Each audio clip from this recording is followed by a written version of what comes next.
Hello, everyone. My name is Sarah Hashimoto, and I am so excited to welcome you to this conversation with Deb Perelman, the author of Smitten Kitchen Keepers, a kitchen counter conversation. She is joining us to talk about her fantastic audiobook, which is a companion to her wildly popular Smitten Kitchen Keepers. This unique audio imparts Deb's cooking tips and tricks with the air of one's best, talented, super smart, and absolutely relatable friend. Deb, welcome. Hi. Hi, thanks so much for having me on. No, I am such a fan. This is like the best thing that's happened to me in a long time. It is just such Um, a thrill to talk to you about this like really wonderful and unique audiobook. I keep on talking about it, and now I get to talk to you about it. I've been thinking about how to describe it, because to say it's an audiobook is doesn't quite capture it. It's an accompaniment to the book, Smitten Kitchen Keepers, but it's also something different. In many ways, I mean, just as the title would suggest, it is a conversation.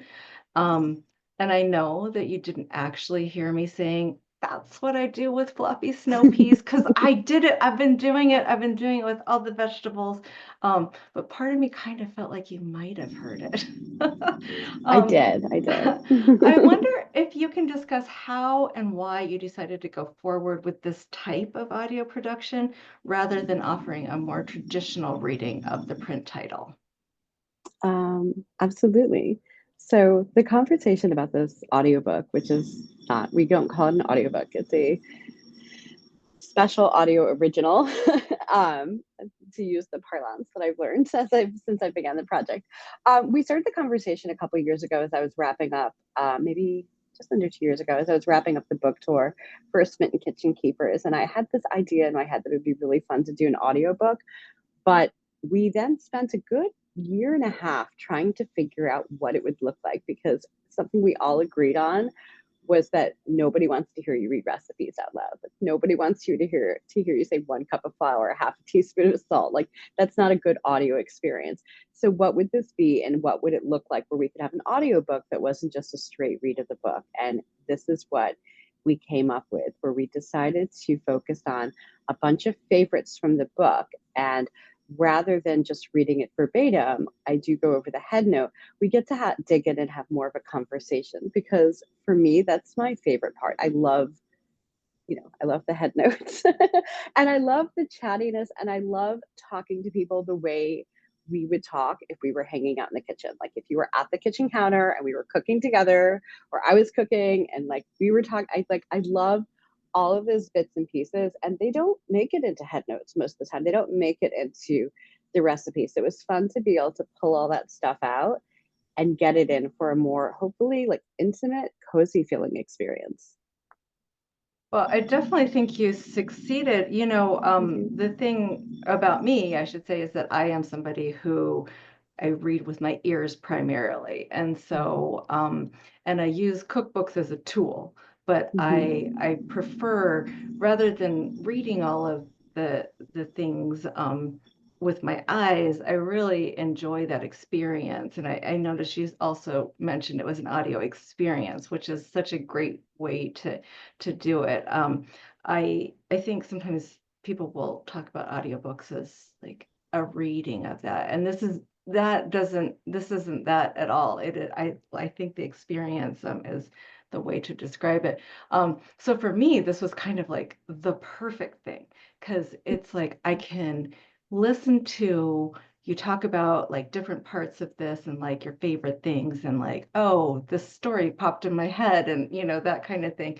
And then when I'm looking at the cookbook, because I have to say everybody on my list is getting the cookbook, when I look at the cookbook, I can hear your voice again, talking to me about these, and it's wonderful. So I really love that you went with that. I've listened to many audio cookbooks, and I think the thing is about cookbooks these days, they're sometimes they have like, primarily recipes, but a lot of times they have like sort of like a little bit of memoir-ish kind of combined different stories and things like that. And so this was, like those are easier to listen to, but you're right, listening to somebody, because I just want to say, like, I gotta write this down. Like, I'm not gonna remember your 1 cup versus, and it's No. yeah, it's just not very engaging, and I feel like you can kind of tell the narrator is also like, all right, here I go, reading you a recipe. And there are different ways to do it. You can do it with a PDF or Mhm, whatever, but that's also like that's a different kind of experience, and I don't necessarily want to look at the PDF because I'm listening to something. mhm. I don't want to stop that. But That's yeah. funny.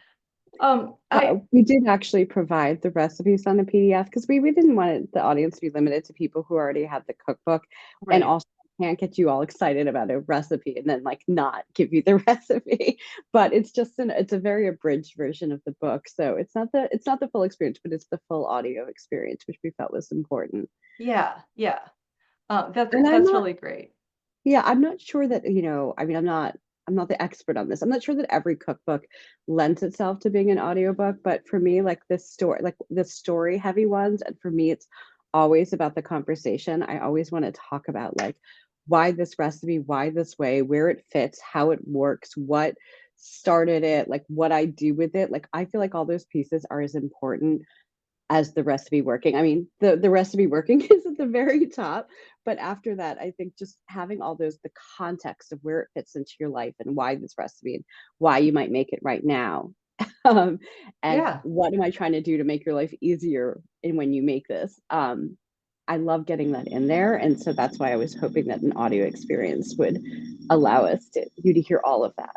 Right. Well, because cooking is not, I mean, it's not just about the food itself. It's about all of the things, the memories, family traditions, the recognition of that you're a very busy person and how can we do this? It's the recognition of we put too many expectations on ourselves. It's okay not to do this, and it's going to taste just as good as Just as if fine, you and you it's know. So yes, I mean there's yeah. so much in there. So like having that personal human interaction is I think that's kind of amazing. So it's the perfect realization I think of how cookbooks could be. Um, I often ask authors about casting for their audiobooks, but this is different because it's just you, not just you, but you're the star. Um, I'm assuming that you always intended to read this yourself, and I mean, you do have experience like with podcasting, the recipe with Kenji and Deb, and I think that you seem like comfortable in that medium. But I wonder if this was a different experience narrating this versus any of the other things that you do. I must fake it really well because I'm like, how did I get myself into this thing? I can't even listen to my voice. Like I can't do it. I feel like over the years I've accepted that I have like a camera facing life and like have gotten over that thing. Like I try not to like do the don't shoot me face like when people take my picture, but I haven't quite, despite being in like going into like my third season of a podcast, and having done a lot of radio, I don't have the same comfort level, I think, with it. So it was, even though I always knew it was probably going to be me doing the audio, it doesn't really make sense to put such a personal conversation in somebody else's voice. I wouldn't say that it was like comfortable or easy at all. But I had good coaching. I had good help, sort of guiding me and reminding me about like pacing and hopefully sometimes pronunciations, because there are so many words that I will type, I can spell, I know what they mean, and I have never considered that I was pronouncing them wrong. So that was fun too. And I beg them to correct me every time because it's so cringe once you realize that you've made a mistake. Yeah. Oh, that's awesome. Well, actually, I did kind of want to talk to you about that production process, but Mhm. can I just say, as a listener, thank you for for doing that because there's nothing worse than listening to an audiobook and then hearing like again and again, like the wrong pronunciation, or I should not say wrong, but different pronunciation, because sometimes it's me who has been pronouncing it wrong in my head, Yeah. It's hard if you're a reader because you read and then you make up the stuff and then it's like, wait, is that I right? have to Are you stop sure? immediately and Google it. I do that all the time. Or if I see a like, I do this in books too. It's a terrible habit. Like if I see a word used in a way that I don't think it's used, I'm like, I'm not going to look this up later. I have to look this up now. And it's, Yes. yeah. So I Yeah. totally understand. It's Yeah. jarring. Yeah. Right. Right. Well, and I think that there's a lot of sort of tricks to the audio production part that people don't think about, like you just think, oh, well, you just get on and talk, right? Easy. But in Yeah. conversations with, producers and people on the sound team and things like that, it's not that at all. Yeah. There's like a lot going in there. So, Yeah, um, and I mean, the difference is that I didn't have an author I was answering to that I had to like get it a certain way. So it was we could do we did a lot of shaping in the room in the recording studio. A lot of it happened like as we had ideas, we had plans, but we were going to let it flow. I didn't have to follow a script, and I wasn't going to get in trouble if I didn't follow a script. So we had that flexibility. Okay, so that actually is my next question. So let's talk a little bit about that. But so you recorded it in a studio, a Mhm. home studio, or a studio at the um like at PRH? Actually, we used a studio, actually in my neighborhood in the East Village. I'm not forgetting what it's called. Um, but I think they were doing renovations in the PRH studio, so we recorded over the summer. But it was great for me because actually it was in September. We actually recorded in September. It was great for me because it was just like super convenient, like in the neighborhood, and it was nice to like be in a specific space. I do my podcast and obviously everything else from home, but I actually love being in a recording studio where it's professionally set up and I don't have to worry about like jackhammers outside and stuff like that. So it was great in that way. Yeah. So I think I was there for a week, pretty much like maybe like 4 to 6 hours a day for a week, but it wasn't really 4 straight hours of recording. Actually, it was like it would be very exhausting. I was surprised by how drained I was at the end of the day.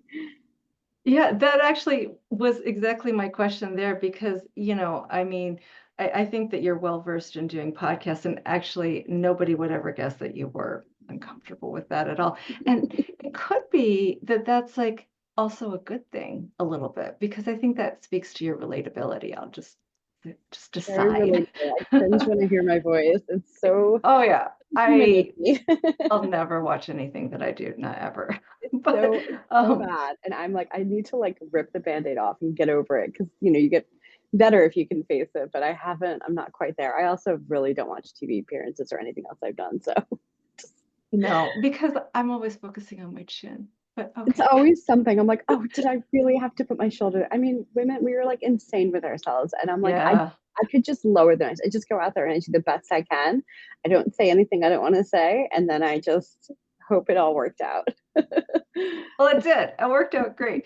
But I did kind of wonder because doing a podcast is one thing, which is like sounds insurmountable to me personally, but you're experienced at that. But doing this audio is different because it's much longer. And I didn't know whether you did it in chunks or like with the different chapters or if you just went for it. If you had notes, if you had things scribbled on your hands, if you had like some sort of script, but maybe not like word for word. Just interested to know how that process went. So I actually did a manuscript for this. I did a whole, like an actual manuscript, like a professional. So I worked on that over the summer. That's what I was thinking, summer. I mean, I'm basically, and it is, it does come from Smitten Kitchen Keepers. So a lot of the work was done, but a lot of it was like considering if I'd want to say the head note differently, which pieces I wanted to fit into the book. And then at the end, I would have a trail of notes, like extra things that I knew I'd either cut or were kind of fun to add that might be a little more conversational. So I had like maybe 3 to 6 bullet points after each one where it was like things we could dig into. And the producers I was working with for PRH, it was great because they were in the recording studio together. We had like a recording engineer and they were there and they would say, hey, Deb, like, you once told us this story about this thing. And it was great because it would like prompt me and remind me. Because sometimes in the moment I'm like a deer in headlights and I'm not thinking of like all of the extra things I wanted to mention. So we all had the manuscript, and so we kind of did it like that. And we basically just went from beginning to end. The only thing we did is I wanted to do the intro last because I thought after a few days of recording, I would probably be stronger at doing that rather than it being like the first and most, I don't know, probably least comfortable thing. So we did that at the end. And then I think we did a couple, things that needed to be fixed or addressed. But basically, it was mostly beginning to end except for the intro. Oh, that sounds amazing. I love that idea of having like extras just in case. I remember that when I used to teach at the college level, and I was new and nervous, and I would always make like I'd have like, okay, these are the things we're gonna do, and also this is for all the extra time because I know nobody's gonna actually talk, so I'm gonna have extra stuff in. Exactly. It's like your Absolutely. insurance. Exactly. And So I yeah. wanted it because I wanted it to be a little bit more and a little bit of extra. And there's so many funny side stories. I feel like I'm known for long head notes, but I'm like, I swear they're really like 250 words at most. Like I really keep them down. And especially in the books, they're so tightly edited. I mean, not just by my editor, but I am self-editing so tightly where I'm like working and working and working to keep them tighter because with a physical book, you have a very limited space. You have to really nail that paragraph and it needs to be like tight, perfectly written, and you can't sprawl. So there's always pieces that don't fit or just like they were funny, but it's not necessary to make this head note read well. So it was fun to be able to pull this back out and like little sidebars of things that happened and also things that happened with the recipe, even as it came out in the world and people started telling me how they were making it and what they were doing differently and how that can help other people make it at home. Oh, right. Yeah. Because So I'd it's gone on like, tour and talked to a lot of people and people have been making these recipes for a couple of years. So I had that input too. oh, that's so neat. Yeah, I didn't even think about that. It's kind of like, Smitten Kitchen Keepers 1.5 or something like that. Um, yeah. Um, let's see. I wonder if you can, so have you listened to your book? Have you listened to this production at all? And I have listened to a couple excerpts. and how was that for you? Very uncomfortable, but this is my own neurotic issues. I should work out in a Yeah. therapist sofa. Like Yeah. I just like but those are my own issues. I generally was like, wow, this sounds very professional and like, wow. And then there were Yeah. other times I'm like, wow, they really just let me go on off at the mouth. They really just let me Oh. just talk. Wow. Nobody stopped me from saying that, did they? It feels very spontaneous. I mean, I kind of wondered, it's interesting to hear that you used a manuscript because I kind of wondered if you just got in there and just chatted, because I could It see was that like as that. well. Yeah. The manuscript gave us a structure to exist from. I always it's like a thorough outline. This is the head note. These are things. I'm not going to have all that in my head. There's no way. So it gave us something to work from, but it wasn't necessarily reading a manuscript Yeah. in any way. There Yeah. was no reason to be stuck to it. I was even sometimes in the studio going, no, I don't want to say the sentence. It doesn't work for the audio, and like, let me Hmm. edit this. So it was a, Yeah. a living, breathing manuscript. Yeah. It sounds actually very stressful. I just feel like I No, feel it's like fine. I didn't come home and have to like lay down and do nothing for 2 hours in a dark room after. What are you talking about? yeah. I It mean, was but it did, it's amazing that it was like in a studio because it really did feel like it was a conversation. I mean, like truly, it felt like so much like there was actually another person that you were like with and that we were just like, you know, part of that, like that intimacy that you talked about. So, thank you. however it happened, it was great. Um, were there any surprises for you as you were doing this? You do have experience recording, but this is a little different. And I wonder if there's anything that surprised you about that process. I really wish I'd had more voice training, to be honest, because sometimes I'd be like, whew, just read that and nailed it. And they'd be like, so can we put emphasis on the word this instead of that? And then let's just try to take it a little slower here and it's dolce, like dolce, like it wasn't.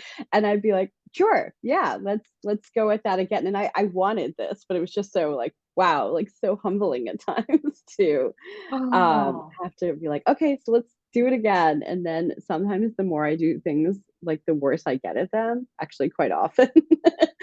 So, there's only one time you can say it freshly. So it was a lot of like learning stuff that other voice people already know how to do. But that's not where I'm coming from. I'm not like I'm not an audio narrator. So I'm not a voice person. So learning those skills very quickly Oh, well, was interesting. that's like absolutely fascinating. Yeah, because a lot of narrators are, I mean, they're professional actors. And Mm-hmm. so like comes very naturally to them and they know how to not make, sounds with their mouth that is weird Oh, or yeah. like, like over enunciate, but also under enunciate, like there's like a sweet spot there. And pacing is huge, I often Yeah. think about that because I talk really fast. Yeah, we all But do. And we're excited. We do like. so yeah, well, and I mean, I think often, you see authors will narrate their books, especially if they're memoirs or, something, personal to them. Um, I mean, not always, of course. And like you say, it feels a little different to have somebody else telling these stories, Hmm. and they wouldn't have the capacity to, riff off of, something or, pull something Hmm. in, which would be, um, I mean, that would take away from the quality, I think, definitely in this case. But you sometimes don't know what's going to happen with an author narrated Hmm. book because some authors are fantastic and maybe they got the same kind of coaching that you're Hmm. getting, or maybe they're just like naturally good at this. I don't know. And then some I feel so like desperately sad because it's like, oh, I loved your book and you didn't do like it justice in a way, like I'm distracted by all of these like audio things and that's so unfortunate. So I'm just so glad that you enjoyed that process, but also that you had that process because I think it makes everything into such a polished whole. Thank you. It was a lot of pushing myself to try something new. I mean, I've been doing the same job for like 18 years, more or less in the same way, where I blog and I write recipes and I edit photos, you know what I mean? And I love it. But I'm like, every so often when somebody kind of like whispers an idea in my ear, 90% of the time I say no to everything. And in the last, I was in this phase where I was like, yeah, I should try new things. And, as I said, I hadn't really, and we discussed, I hadn't seen a lot of examples of cookbooks done in the audio space. And I thought there was like some fun potential to try something new, maybe try a new format, maybe, to see what other, like maybe give other cookbook authors ideas. So I thought it would be fun to kind of boldly push forward there, Yes, even if I I was love terrified that. too. I love Mhm. that. I feel like that's like such an important thing about life to just kind of like put yourself in not a deeply uncomfortable place, but like kind of out of your comfort zone because you grow so much from that. So that's cool. Exactly. Um, I am wondering, are you a listener? Are you a reader? Are you both? And I have to say it's a-okay to be one or the other. Um, and I won't, no worries if you're not a listener. I've actually spoken with narrators who they don't listen at all, Mhm. and can't bear to listen to their own productions. Um, so I'm wondering where you're at in that spectrum. I'm a reader for sure. I read a lot of books, but I don't listen to that many audios. Audiobooks are more of an on occasion thing for me too. Uh, I was gonna say that's actually true also for podcasts. It's like my other little secret. I think the reason is that I don't have a commute. I think if I had a commute, I would absolutely be the person who would want that on my headphones all the time. But it doesn't work for me like running or at the gym. So that's for Beyonce. So I need, so I think if I had a commute, it would just definitely be something I'd have on in the car or like on a longer subway ride. But I work from home and I don't really have those intervals where I would be just Yeah. leaning into it. So, but we've listened to a few. I remember when I was doing big, like one of these stock signings a few years ago when there was like a lot of, yeah, like where you have to sign a lot at a warehouse. I was listening to Bruce Springsteen's autobiography, which Yeah. he narrates, which I love. So I listened Right. to it Yeah. then. And my husband and I were listening to St. Mark's is Dead in the car, which is like great because we live like just a few blocks from there. And so it was like fun to like learn about the history of the neighborhood. So it's more of an occasional thing for me. But I could see if I ever had a commute becoming much more of an audio listener. Yeah, yeah. Or, podcasts too. I think that there's a lot of crossover there Mhm, as well. I mean, podcasts are cool because there is that kind of sometimes a little rougher quality, but what you gain is also that like just that spontaneity and that intimacy of like, okay, we're not like super polished here. We're just like going for, like talking to you about this thing, whatever that might be. mhm. But um And we were hoping to, like, get a little bit of that without it feeling unrefined and not like we weren't just slapdashing it together. Like, we wanted right, to get a little bit of that conversational intimacy, but not for it to be, like, just, right. we just threw this together and then charged you for it on a Thursday. Well, and I think Yeah. podcasts have changed too, as technology improves and, you know, people have, well, and the pandemic was actually kind of good for that because people, made their own home studios and, Mhm. have figured out ways to do that. So I guess that's a silver lining. Um, all right, I have one last question for you, and that is the elevator speech with a librarian question. Oh, And wow. um, what is one takeaway or one of your favorite things about the audio version of your or this book audio experience that you would like people to have? What would you like listeners to remember as they are then recounting to their family or friends that they ran into you in the elevator and you told them about your amazing book? It can be two sentences. It's whatever you want. I'm just curious to know. Here I am, like, reeling off an essay in my head, of course, always. But for me, what was fun about it was that I think from starting Smitten Kitchen in 2006 on, I've loved the conversations you have with friends and family about cooking. I love the chatty part. I used to call it, I feel like this is so dating. I used to call it telephone cord cooking. I have these memories of like my mother being on the phone with a friend. This is like back in the telephone cord days, like showing my age here.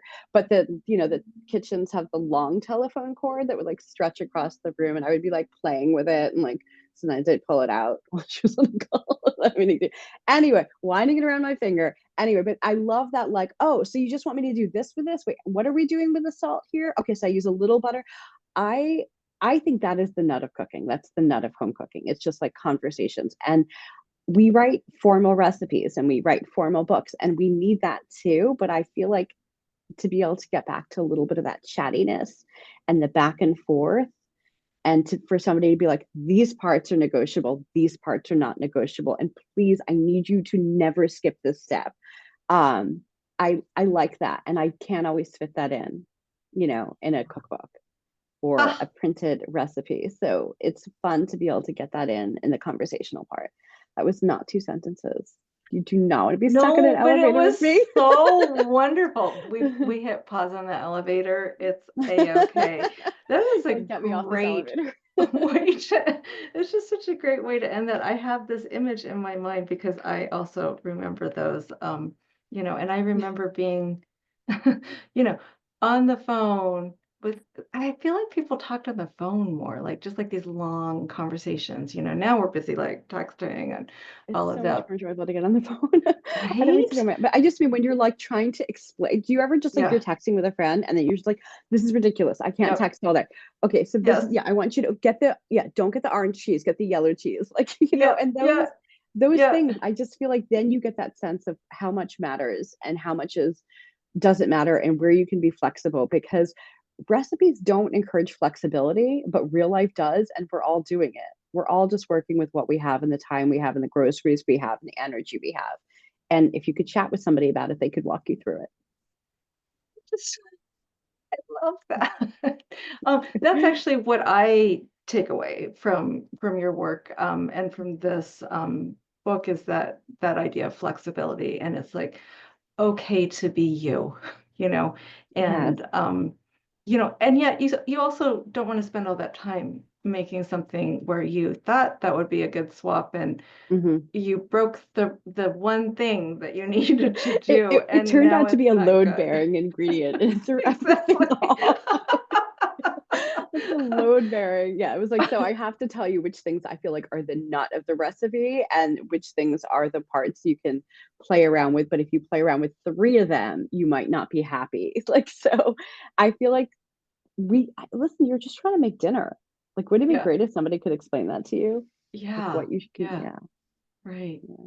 Oh, I love that. Well, I think that's the time we have for today. I just really wanted to thank you. What a wonderful discussion. I just treasure your book and I treasure, well, not just this book, but the other books that you've written too. Mhm. And like I mentioned, everybody's getting them on my list. And I'm Thank you. so excited about that. But congratulations. And Thank you. I'm looking forward to seeing what you have coming up. Thank you so much. All right. Well, happy holidays to you. Take care and Thanks. thanks a lot. Bye. Thanks you.